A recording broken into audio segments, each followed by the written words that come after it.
2 days. It had been 2 days since he was thrown down here by his own mother. No, by the Queen. Queen Amelia was no longer their mother. Someone who aligns himself with the same magic that is killing him did not belong in his family anymore.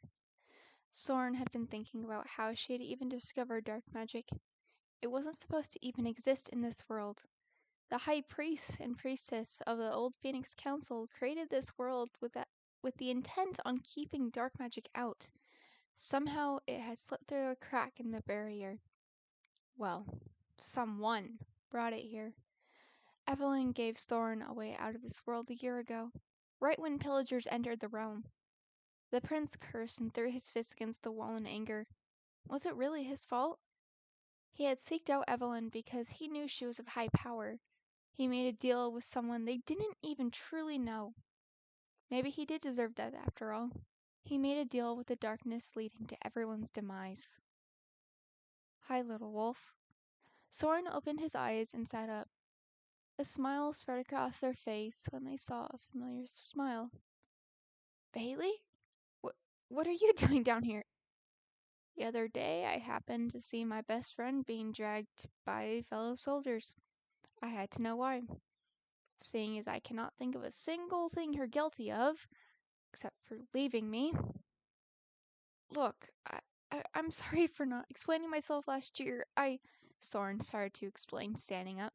You don't need to apologize, Soran. How have you been, chicken? Bailey shot him a glare as the prince started laughing. How many times are we going to have this conversation, little wolf? It's Falcon to you. I like chicken more. Suits you. Whatever helps you sleep at night, my prince. I missed you, Bailey. I missed you too, Soran. They put a hand through the bars to cup the prince's face. Out of habit, Soran leaned into the soldier's touch, but a couple seconds later, he pulled away. Bailey froze and eventually pulled their hand back. I'm sorry. No, it's not you. I promise it's not you, Soran quickly interjected. Then what is it? Have I read our relationship wrong? No, you haven't. I know me leaving didn't help with it. Bailey took a deep breath before catching Soran's shaking hands. You can tell me. If you found someone wherever the hell you've been, I'm not going to be angry. Bailey, I'm dying. I don't want to hurt you more than I already have. I thought you would have moved on. I thought you would have found someone else. I didn't know that even after me leaving that I'd still be in love with you. Soran, I never stopped loving you. Well, you need to. What are you dying from? How can I save you? Bailey, it doesn't affect me here, but as soon as I leave this realm, it will return. I have wither sickness. Then stay. Once your father gets back, he will release you and surely see the corruption that has taken over the queen. You can stay and you can be mine. For real this time. I don't belong here, Falcon. You know that. But, Bailey, Soran interrupted, sliding a hand up to their face. You need to let me go. I don't want to. You need to. Soran, Bailey, if you love me, you will move on, and you will let me go, and you will forget about me. On one condition. Anything. Kiss me. Please. Yes. Bailey looked around to make sure no one was around before they pulled out a key. They unlocked the cell door and pulled Soran close. The soldier pulled the prince into a kiss, one that both wished could lead to a future, but both knew it wouldn't be able to. I wish this wasn't the only time I'd get to do this. I know, but sometimes people aren't meant to be together, and that's all right with me. Happy birthday, by the way, Soran. Soran stepped back. What? It's your birthday today, June 13th? Oh, I guess it is. I didn't realize or remember. Today is also, Bailey added, closing the door, the day of your execution for so-called treason. Of course it is. Promise me you didn't actually. Bailey, as much as I have not been treated kindly by my own people, I would never betray them. I know. I just wanted to hear you say it. Thank you for coming by. It was nice to see a familiar face again.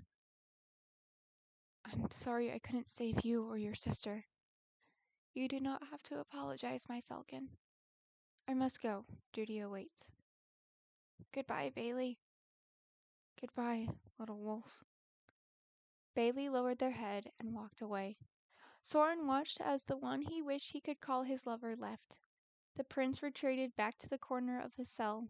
They were alone again, stuck in a cell, stuck with his own thoughts and regrets.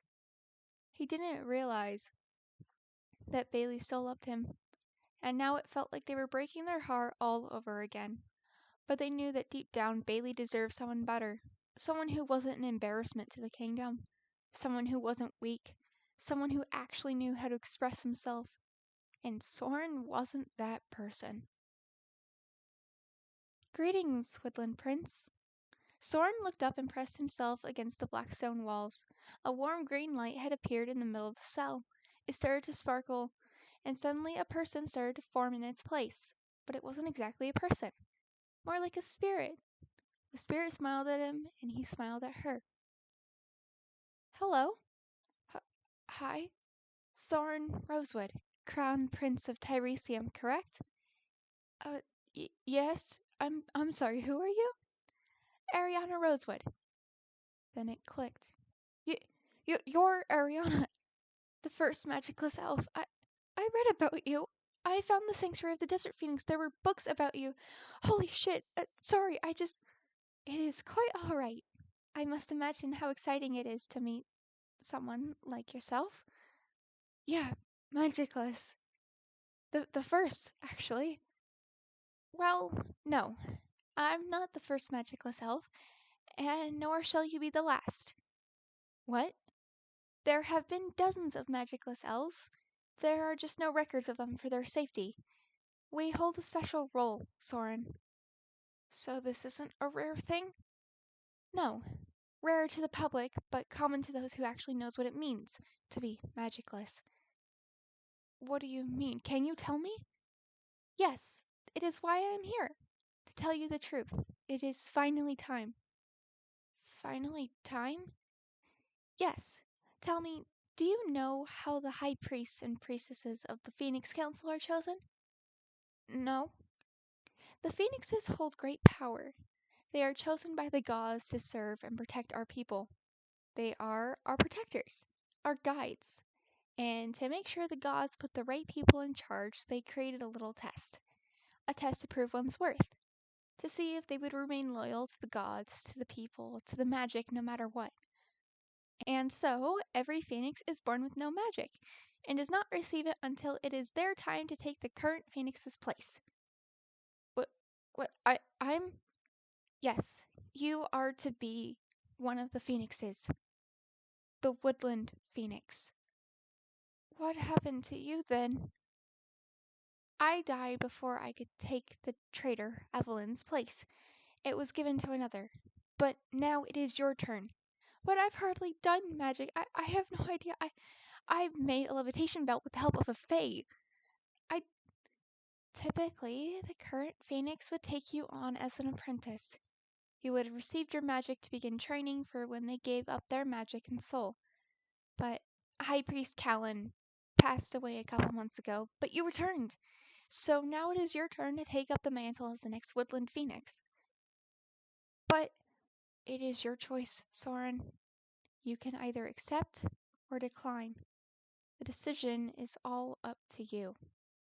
Seemingly out of thin air, Ariana pulled out a glowing candle. The familiar earth symbol was etched into it. Soft whispers filled his ears, some telling him to take it, others warning them not to. He reached a hand out but drew it back as it began to burn. They looked at his hand, horrified to see that the curse was trying to break through. Evelyn has her claws in you, it seems. Yes, I was a fool to trust her. No, my dear friend, she fell into the darkness and succumbed to it. It has its ways to manipulate others with ease. I don't think I can take it. I can feel her anger. She knows what's happening. Don't let it control you. You might be its puppet, but she is not your master. Cut the strings and push forward. Become the person you were always meant to be. A protector. Soran hesitated, but reached out and took the candle. They stood up and laughed as the candle glowed brighter and brighter. The magic from it started to circle him. He felt Evelyn's curse trying to block the magic out, but it was too weak against the magic of the gods. Soran watched as its outfit completely changed to look like that of the apparel of a high priest. A golden leaflet crown appeared on its head. He felt a slight burning feeling on his shoulder and on his back. But the biggest change he recognized was how much more energy he had. He could feel the magic coursing through his veins. It felt right. A pleasure to meet you, High Priest. Thank you, Ariana. Thank you, Soran. I saw you find the sanctuary in the other world. You found where me and the others were left behind. You listened to my story. It was the least I could do. I believe you have a queen to dethrone and a throne to take back as your own. How do I use this magic? Just reach out to the world around you. You are one with the earth. You now carry the past phoenixes on your shoulders. Their spirits will teach you. They will guide you. Ariana's spirit vanished. Soren turned back towards the cell door and took hold of the bars. His hands began to glow bright green, and so did his eyes. A soft ringing filled the empty, silent dungeon. The bars of the cell shattered at their touch and scattered across the deep sleep. Soren walked out, and the ground cracked underneath his foot. Lilies and alliums growing from the said cracks, moss and vines climbed up the walls of the prison as he passed by all the cells. Right as he was about to step into the halls of the castle, he curled his fist and threw it down. Their sword reappeared in their hand. Green, glowing ender was etched in the middle of the blade. With his sword in hand, Soren ran out and swung at the first corrupted soldier that he came across. You mean to tell me that while I was out hunting with my brothers and our daughter was dying, and you didn't bother to send for me? The king shouted. I thought you would have been back beforehand, Malachi, Amelia snapped back. Not mean you can neglect to let me know my daughter is dying. I would have returned home sooner to be with her so she wouldn't have been alone. She wasn't alone. Someone of no importance was there for her when she died. It's fine. Who? I don't have to tell you. Amelia, what has gone into you, my dear? Nothing is wrong, love. There is. My wife would not let some stranger be with our daughter in her final hours. She would have been there with her. Are you okay? I'm fine. Amelia, dear. Queen Amelia, the prisoner has escaped the prison, a guard interrupted, running covered in blood. Prisoner? What prisoner? Malachi asked. The traitor, Prince Soran. He's broke the bars of the cell and killed 3 soldiers already. Amelia tensed up when her husband turned towards her once again. My son is here? Uh, yes. And you didn't tell me? Well, Soran is not a traitor. He is an innocent man. Tell the guards to stand down. And the king shouted, turning on his heel towards the hall when he stopped. Soran? Hi, father. Soran smiled, holding their now bloodied sword. You're alive. Yeah, my boy, Dad. Soran dropped his sword and ran into the arms of his father. The king quickly embraced them and began crying. Finally, after a year of grieving, he was finally reunited with his son. Soren started to cry as they were back in the safe embrace of their father. Nothing could hurt him now. Look at you, all grown up. And, Malachi exclaimed, looking him over, and you have magic. The rune is on your shoulder. You have magic. I do. I just got it. Tell me what happened. I want to hear everything. Are you okay? Are you all right? Are you hurt anywhere? I'm fine right now, but first, he replied, snapping his fingers. Where do you think you're going, Mother? The king watched as his son's magic ripped through the spruce floor towards the queen, who was trying to slip away. The wood snapped and suddenly grew around her feet to keep her in place. "How long have you been practicing dark magic?" the prince demanded. "What?" their father shouted. "She's been using dark magic. Alice told me she convinced you to marry her off to Prince Emil, who later tried to kill her with nightshade. Nightshade is a dark magical plant that only someone with the same magic would be able to obtain." "You had our daughter killed?" "So what if I did? It worked, did it not?" "What the hell is wrong with you?" "She sold herself to the darkness. She no longer cares about family, only power and control." "Guards, arrest this woman. Send her to the Phoenixes, they will deal with her," King Malachi ordered. "And don't try to use your magic. I am now the Woodland Phoenix. I have the power to tear you apart, but I will let my fellow Phoenixes decide what to do with you." Amelia's eyes widened as he said that. Guards grabbed her and dragged her outside as soon as Soran let his magic hold on her go. A kind hand rested on his shoulder, but he wouldn't register it until Amelia had left. "Soran, you're safe." "She was going to have me executed for the pillagers last year. Something I didn't even do."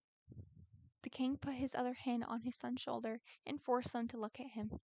"My boy, you are safe now. I am not gonna let anything happen to you. I promise. Besides, I don't think anyone is stupid enough to try and hurt the Woodland Phoenix." "Yeah, when did this happen?" "A couple minutes ago, actually." Soren laughed. "I always knew you were destined for something greater. You've always been a protector." "So, you're not angry at me?" "Soren, why would I be angry? No idea that you would become a phoenix. None of us did. I am proud of you. I am proud of you for being so strong to handle everything that has been thrown your way. You are one of the strongest people I have ever met." Soren started to cry again, and he collapsed into their father's arms. "You don't know how long I've been waiting for someone to tell me that. Sorry I didn't tell you sooner." "It's okay. Why don't we go to your room and talk? I want to hear everything, where you've been, what you've been doing, everything. I want to hear it all." "I would like that." A couple days had passed. Soren had been sticking by his father's side the entire time. Malachi had been showing his son the kingdom and everything that has changed since he left, introducing him to friends and other leaders. He even started to train Soren how to use his magic. Every time Soren was able to cast a spell, control the earth around him, heal what has been broken, it brought a huge grin to the king's face. Finally, after decades, he was able to teach his son like he wanted to when the boy had turned 50. His bond with his son was finally healing and strengthening, something they both needed as they were the only family the other really had anymore. The king walked through the castle halls until reaching the doors to his son's chambers. He looked down at the scroll in his hand and sighed. He was about to knock when he hesitated, but after a minute, he did. "Soren, are you awake?" Malachi asked. "Yeah, come in." "Good morning." "Morning, Dad. What's up?" "I have something for you," he replied, walking over to Soren. The phoenix looked up from his sketchbook and took the scroll his father handed him. They looked over the seal with a raised brow. It looked like phoenix wings, like the magical one burned on his back. They broke the seal and unrolled the scroll to read it. "Dear Soren Rosewood, it has come to our attention that you have taken on the role and power of the Woodland Phoenix. We are excited to welcome you onto the Phoenix Council. We have been awaiting you for so long. It would be an honor to meet you face to face, if you so wish. We will be in the Elemental Court. High Priestess Beatrice, High Priest Aspen, High Priestess Kaylin." "I can take you to them if you'd like," Malachi offered. Yeah, that would be great." "What's wrong?" Am I going to have to stay here? In this realm? The realm I fled to. I really love it there. I have I think I have friends there. It's peaceful. No one really bothers me. You'd have to ask the others about that, but if it's up to me, I say you don't have to stay. Of course, I want you to. You'd remain unharmed by Evelyn's magic, but I cannot force you to stay. I know, but it feels like I'm cheating death if I stay in this realm. That is understandable. So, do you want to meet them? Yeah, I do. Then come on, I'll walk you over. Can't we just use the magic in the trees to just teleport over? I, yeah, I guess we could. I forget that you can do that now. Yeah, it's fun. Soren stood up and rushed over to the tree that his room was built around. He put a hand to the trunk, and the tree began to glow bright green. Magical particles swarmed around them, and they vanished. Malachi chuckled and did the same. The two reappeared in his old spruce taiga. The forest was filled with songs of the birds, squirrels, and the occasional owl. The king led the prince through the trees until coming across a small clearing. There was a deep-set circle with sea lanterns decorating it on the forest floor. Soren cautiously walked towards it, his hands now shaking in anticipation and fear. They had never met a phoenix before, and he didn't know how they should act around them. But he didn't have time to even think about it when three people emerged from the trees. Soren Rosewood, a pleasure to meet your acquaintance, the woman in blue greeted with a smile. Uh, likewise, he stuttered, dipping into a bow. Rise, young one, you do not have to bow to us, the middle one stated. Sorry, and you do not need to apologize, the one in purple said. My name is High Priestess Kaelin of the Sky Phoenix. My name is High Priestess Beatrice of the Coral Phoenix. I am High Priest Aspen of the Desert Phoenix. My mother was High Priestess Rain, the one who I believe has been contacting you. Yes, she's been visiting me in my dreams. I think she led me to the sanctuary of the Desert Phoenix. Sounds like my mother. Always keen on protecting her people. Always looking out for the upcoming phoenixes. We are glad you came to meet us. It is an honor, Kaelin acknowledged. It's an honor to meet you all as well. How are you faring? Has the magic been treating you well? Beatrice asked. It's weird, but in a good way. It's definitely strange, but my father has been teaching me how to use magic. I think I'm understanding, Soren replied, looking up at his father. Yes, you've been doing great. Quick learner like your sister, Malachi reassured. That is wonderful. It's honestly been fun. Good. Magic is supposed to not just be a responsibility, but it's also supposed to be fun. Aspen looked Soren up and down. When the prince noticed, he shrank in on himself and stepped closer to their father. It smiled and walked over to them. You have a question that you are hesitating to ask. You do not need to fear us. You are one of us now. Ask your question, little phoenix. I can I do I have to stay here? In this realm? No, little phoenix, you don't. You think we stay here all the time? I visit the world you were in all the time, Aspen replied. You do? But the gateway on the other side is closed. I had to open it using the magic in the mirror that your mother had. Phoenixes have very powerful magic. And over the last several centuries, our magic has grown stronger. We can open little gateways, tears in the world to travel anywhere, but only phoenixes have that power. You can do the same. You can travel between worlds whenever you want. But I suggest you stay in this world, lest Evelyn's curse takes you, Beatrice spoke up. You know about that. Yes, I can feel it. It's dim, but I can feel the curse in your veins. Can you get rid of it? I'm afraid not. Only Evelyn would be able to remove it. Or you could. How can I remove it? That I cannot answer because I don't have one. But it is one within you. It has become you. If you want it gone, you will find a way. Soran, my son, Malachi said, putting a hand on his shoulder. You can stay and live a long life, a life of peace. She cannot hurt you here. She got into this realm last year. Yes, she can absolutely hurt me here. No, she can't. We have tracked down the dark magic, and we have sealed the tears that she caused, Kaelin informed. If you want to go back, you can.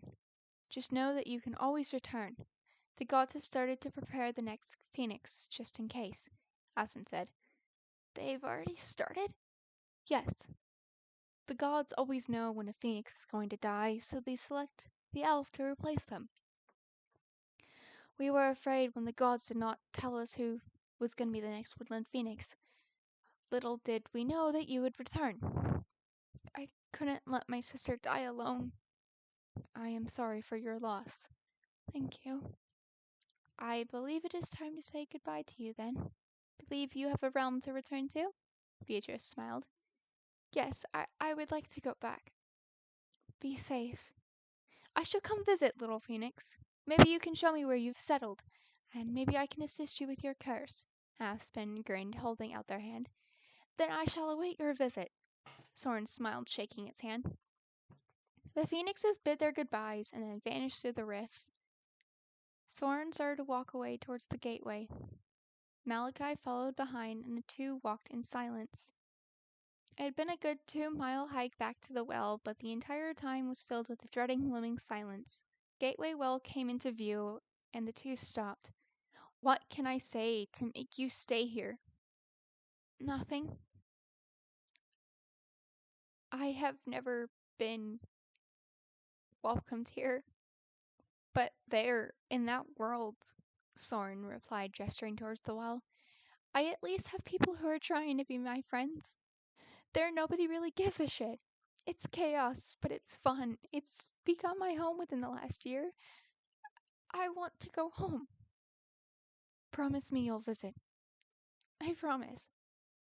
Here, I want you to have this, Malachi said, sliding a ring off his hand and holding it out to Soren. What? But that's your ring, the insignia ring. I can't. And I want you, the woodland phoenix, the crown prince of Tiresium, my son.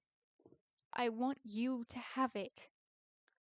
Thank you, they whispered, taking the ring and putting it on their own finger. It's beautiful. It suits you. Goodbye, Soren. Goodbye, Dad. Soren approached the well, and the magical lights all around glowed brighter. The waters within started to sparkle and dance. The prince hopped up onto the well's edge and closed his eyes. Was he really going to do this? Was he really going to leave their father for a second time? They could come back. He had the power now. One more thing. Soren opened his eyes and looked back at his father. Yes? Your sister would be proud. Thank you. You look just like her. Soren nodded to him once more, and then jumped in the well. The well glowed brighter and brighter until everything went dark.